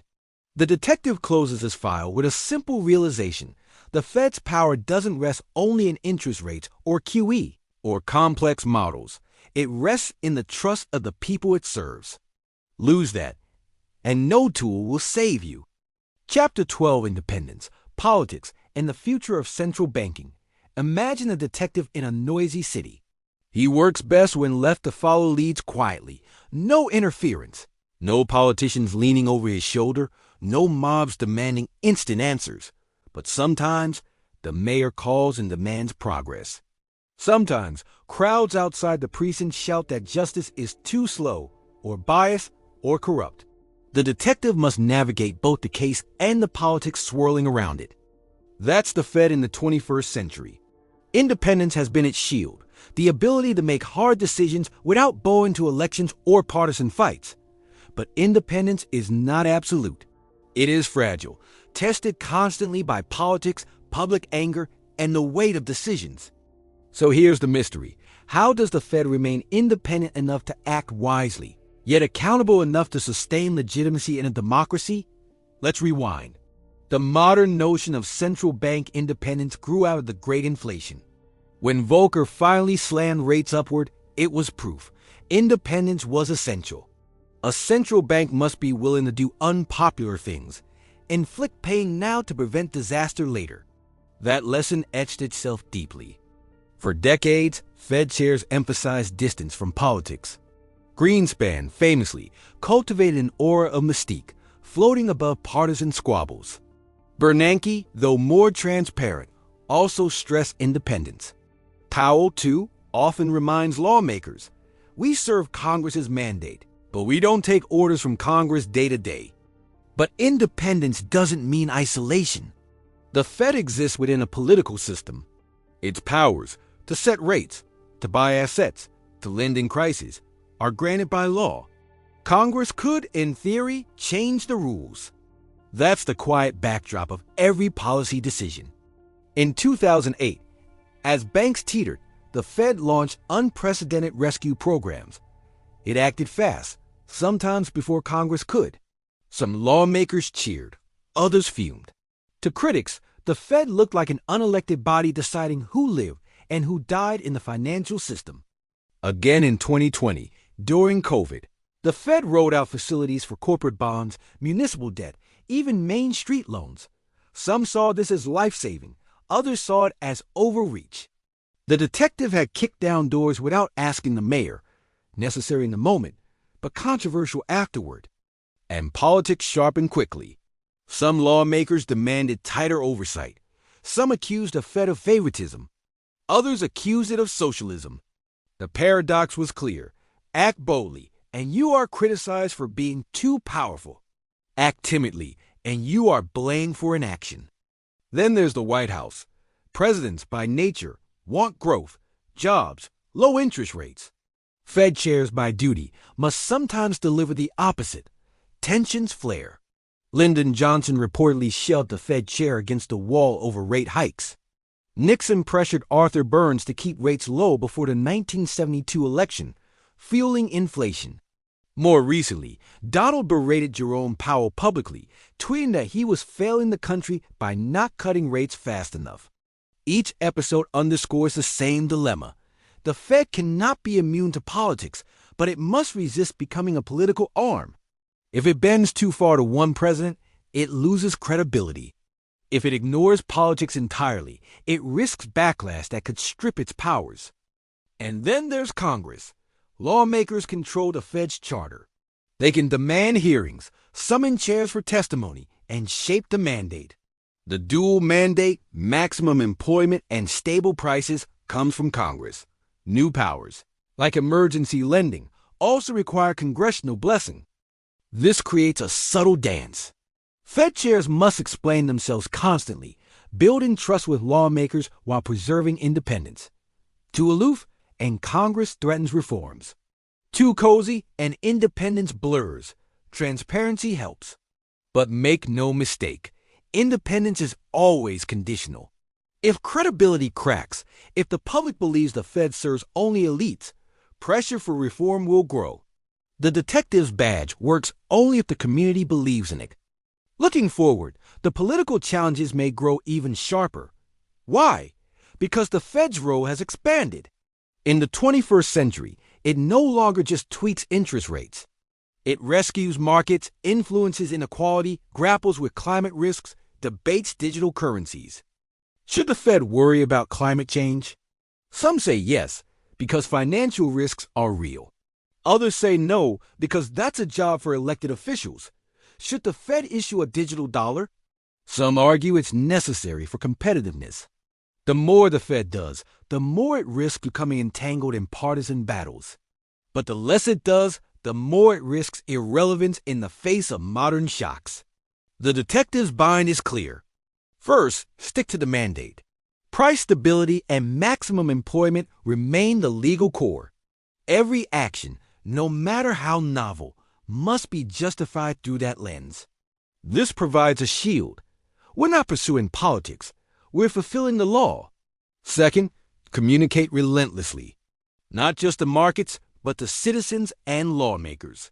Explain the case, show the evidence, admit uncertainty. Transparency builds trust. Silence breeds suspicion. Third, practice humility. The Fed cannot solve every problem. For ordinary people, this dance of independence and politics can feel distant, but its effects are real. If the Fed caves to pressure, inflation can spiral. If it resists too stubbornly, jobs can vanish. If Congress rewrites the rules, policy can swing dramatically. Think of it like the referee in a tense game. Players, coaches, and fans all shout, demanding calls their way. But if the referee loses impartiality, the game itself loses meaning. The Fed's independence is that impartiality. And yet, democracy requires accountability. Independence cannot mean unaccountable power. That's why the Fed testifies before Congress, why it issues reports, why its actions are scrutinized by press and public. The detective may follow his instincts, but he must still explain the evidence in court. This is the balance that will define the future of central banking. Independence sturdy enough to resist political winds, accountability strong enough to sustain legitimacy, and adaptability nimble enough to face crises no one yet imagines. The chapter closes with a scene. A Fed chair sits before Congress, cameras rolling, lawmakers firing questions. Some friendly, some hostile. Behind the chair are decades of history. Volcker's toughness, Greenspan's mystique, Bernanke's crises, Yellen's caution, Powell's pandemic. Ahead are unknown storms, climate, digital currencies, global shocks. Every word matters. Every pause is weighed. Independence and politics, side by side in constant tension. The detective testifies, knowing the case is never fully closed. Chapter 13. The Fed's Global Shadow. Imagine you're a detective whose beat is one city. You focus on its streets, its people, its crimes. But every time you make an arrest or change patrol routes, ripples spread far beyond city limits. Neighboring towns feel it. Highways reroute. Borders shake. Before long, you realize you're not just a city detective. You're shaping the entire region. That's the Federal Reserve in the global economy. Officially, its mandate is domestic, maximum employment, and stable prices for the United States. But in practice, the Fed's decisions echo worldwide. When it moves interest rates, currencies swing from Brazil to India. When it launches QE, capital floods into emerging markets. When it raises rates sharply, debt crises erupt overseas. The Fed may not aim to be the world's central bank, but in the 21st century, it is. Its shadow stretches across continents. The roots of this lie in one fact: the dollar's dominance. After World War II, the dollar became the anchor of global finance. Today, most international trade is invoiced in dollars.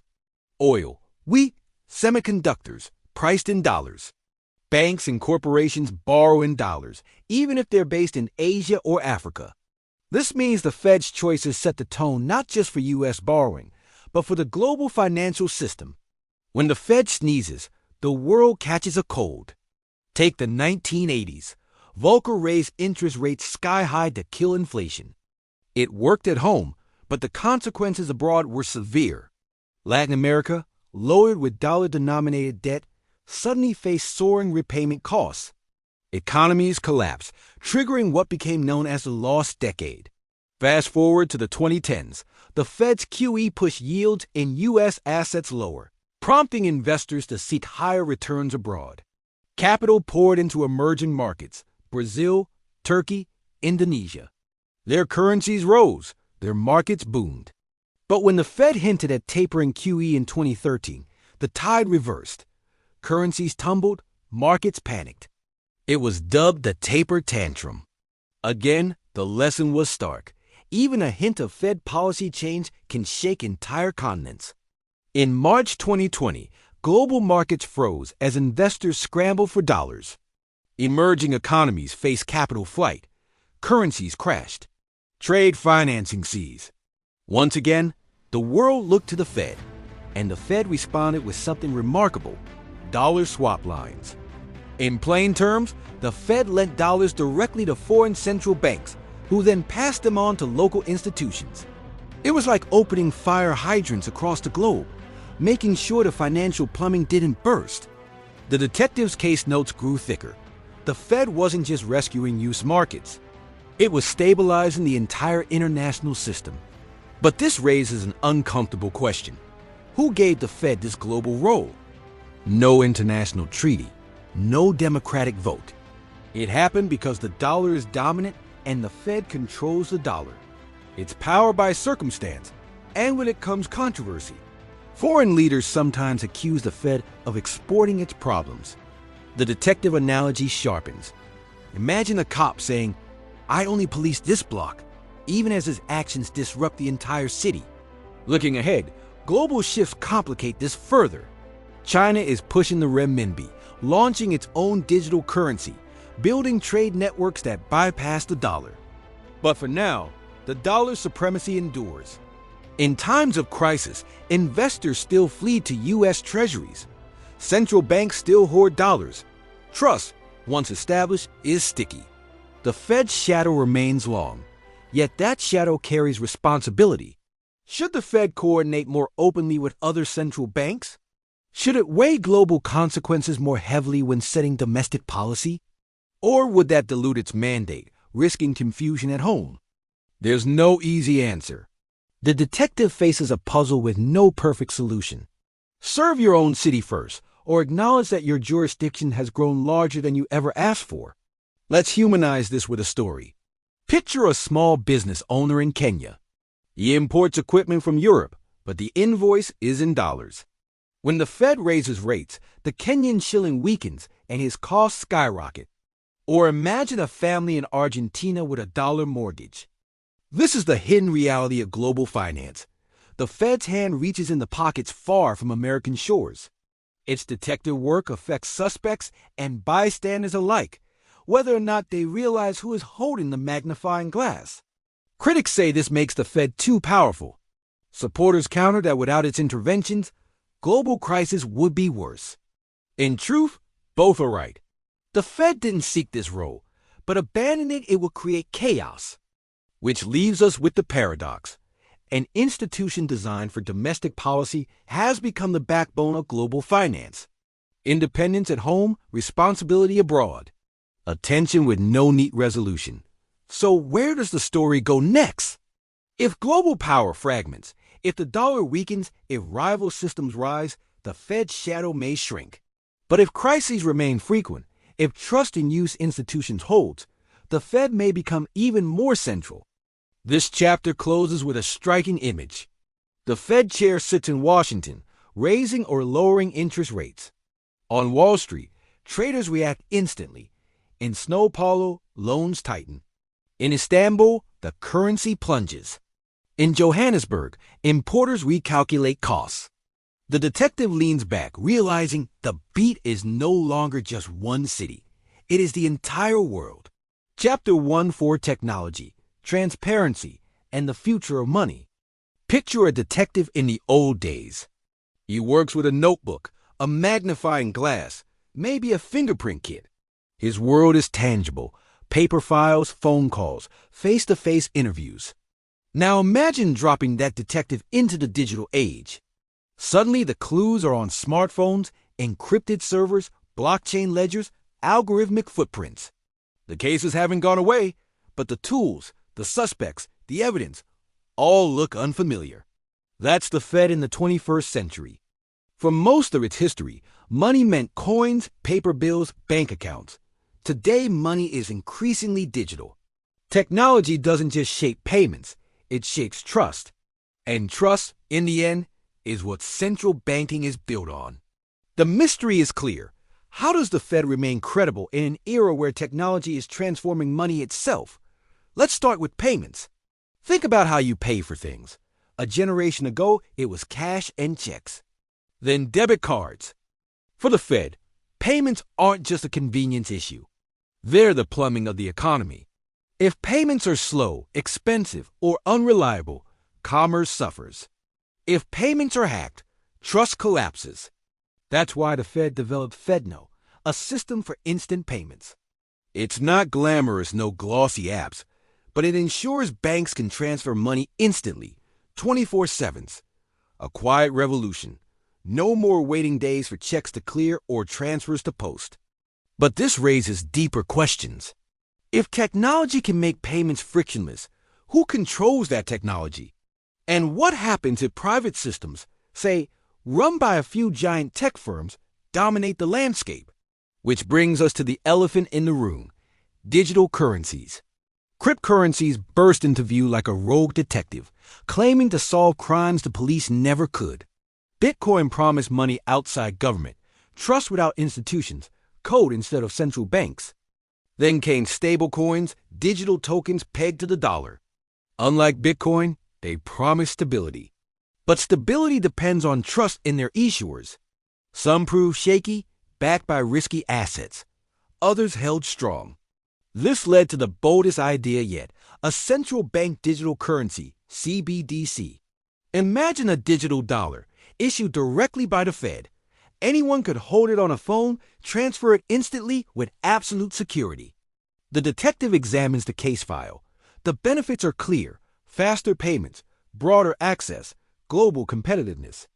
But the risks are equally stark: privacy concerns, political backlash, destabilizing banks if people flock to Fed accounts instead. Technology also reshapes markets.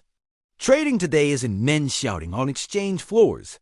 It's algorithms, high-frequency systems firing millions of trades in microseconds. Flash crashes happen, sudden plunges and rebounds triggered by software gone haywire. Then there's fintech, startups reimagining lending, payments, savings, often outside traditional regulation. They promise efficiency and access, but they also carry risks of fraud, instability, or exclusion. Should the Fed regulate them? Support them? Compete with them?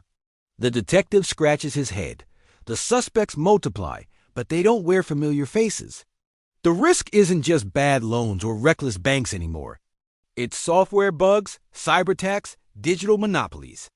And through all this, transparency grows more vital. In a digital age, information flows instantly. Rumors spread at the speed of a tweet. Markets react not in days, but in seconds. The Fed's words, every phrase, every pause, are scrutinized by traders, journalists, ordinary citizens. Greenspan could mumble cryptically in the 90s. Today, ambiguity sparks chaos. The Fed must be precise, clear, careful. Transparency isn't a choice. It's a survival strategy. But transparency cuts two ways. Technology also changes the citizen's relationship to money. Imagine a teenager in 2030. She's never written a check. She's never held much cash. Her allowance arrives through a phone wallet. She saves in digital assets, some tied to the dollar, some not. For her generation, money is as much data as currency. And if the Fed wants to remain relevant, it must ensure that the dollar is not just strong, but digitally native, trusted in an age of instant flows. This means the Fed's detective work isn't just about inflation and jobs anymore. It's about architecture, the structure of money, the safety of code, the balance between privacy and transparency. The challenge is enormous. So, where does this leave the Fed? In a moment of transformation. The core mission, stable prices, maximum employment, remains. But the battlefield has shifted. Inflation may still haunt, but the ghosts of the future wear digital masks. This chapter closes with an image. A Fed chair doesn't just sit at a mahogany table, moving rates a quarter point. She also stares at dashboards tracking digital flows, cyber risks, algorithmic trades. She answers not just to Congress and Wall Street. The detective has entered a new era, one where every clue is digital, every suspect global, and every decision instantly broadcast. The future of money is no longer hidden in vaults. It lives in the cloud. Chapter 15. The Next Crisis. Unknown unknowns. Picture a detective at the end of a long night. He's cracked big cases, the mob boss, the bank heist, the arson ring. The files are closed, but he doesn't rest easy. That's the Fed's reality in the 21st century. It has battled inflation, bubbles, financial collapse, pandemics. But the most unsettling lesson is this. The next crisis is never the one you expect. It comes sideways, from shadows you weren't watching. Economists call these unknown unknowns. Risks you can't predict, but that change everything when they strike. For the Fed, the detective work never ends, scanning the horizon, listening for faint signals, preparing for shocks that by definition can't be fully prepared for. In 2006, the Fed was watching inflation and growth. Housing looked strong. Banks looked profitable. No alarms ringing. Within 2 years, the entire global financial system was in free fall. In 2019, unemployment was at 50-year lows, inflation tame. Few foresaw that a virus would shut down the global economy within months. These cases show the same pattern. The crisis that hits hardest is the one you thought couldn't happen. So what could the next unknown unknown be? Start with cyber risk. The financial system is now digital plumbing. Banks, payment systems, markets all run on code. A coordinated cyber attack could freeze transfers, corrupt records, crash confidence in an instant. Another file, climate shocks. Not just a slow drip of rising seas or hotter summers, but sudden, severe events. A hurricane wiping out refineries, wildfires destroying power grids, drought slashing crop yields, spiking food prices. These don't just damage property. They ripple through inflation, employment, financial stability. The Fed doesn't control the weather, but when climate-driven shocks hit prices and jobs, it can't stand aside. Then there's geopolitics. The dollar's dominance makes the Fed a global actor. But what if a major war disrupts trade, energy, or finance? What if global trust in the dollar fractures under strain? The war in Ukraine offered a preview. Energy prices spiked, supply chains rattled, global inflation surged. But future conflicts could be bigger, sharper, less predictable. The detective knows the streets aren't just local anymore. Or consider technology gone wrong. AI drives markets faster than humans can react. A glitch triggers a cascade, freezing global exchanges. Or a giant stablecoin collapses, sending shockwaves through payments worldwide. The Fed would face crises born not of banks or governments, but of code and private platforms. In the old days, the detective chased criminals in alleys. Now, the suspects are algorithms and servers, invisible, instant, everywhere. And then, the most unsettling possibility, a crisis no one has even imagined. Before 2008, few pictured mortgage derivatives as global weapons of destruction. Before 2020, few imagined governments would shut down economies to stop a virus. The truth is, the unknown unknowns are by nature unseeable. The detective can't predict a crime, only prepare for the reality that crime always comes. So how does the Fed prepare? Not by pretending to know the future, but by building resilience. Flexibility. The ability to act fast, improvise, adapt.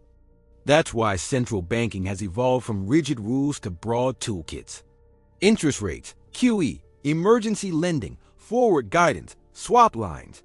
Not all used at once, not all perfect, but each a weapon on the detective's belt, ready for the moment the case twists. It's also why communication matters. In crisis, uncertainty breeds panic. The Fed's words calm as much as its actions. Reassuring the public, signaling resolve, showing that someone is steering the ship. These are as vital as the tools themselves. And it's why credibility, that invisible shield, is priceless. If people trust the Fed, they'll follow its lead and storm. If they don't, even the right policies may fail. But here's the paradox. Every new tool, every bold intervention carries risks. Key saved markets, but critics say it fueled inequality. Emergency lending stopped collapse, but sparked charges of favoritism. Independence allows tough choices, but invites accusations of unaccountability. The detective survives by improvising, but improvisation also creates new suspects, new mysteries. So the Fed faces a constant trade-off: act boldly to contain crises or hold back to protect legitimacy. Move fast and risk overreach. Move slow and risk collapse. The balance is never stable. For ordinary citizens, these unknown unknowns can sound abstract. Cyber attacks, supply shocks, digital currencies, far-off worries. But when they hit, the effects are immediate and personal. A paycheck delayed, prices spiking, loans vanishing, retirement savings halved. The citizen doesn't care whether the culprit was a bank, a hacker, or a virus. They care about survival, about whether the Fed can protect their livelihoods in the storm. That's the detective's true burden. The stakes are measured not in charts, but in daily lives. So what's the outlook? The Fed cannot predict the next crisis, but it can prepare mindsets. It can strengthen systems, test resilience, build trust.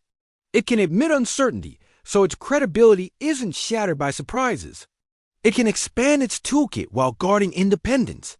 The real lesson of the past half-century is this: the economy will always deliver shocks no one saw coming. The Fed's job is not to foresee them perfectly, but to ensure society can survive them. This chapter closes with an image.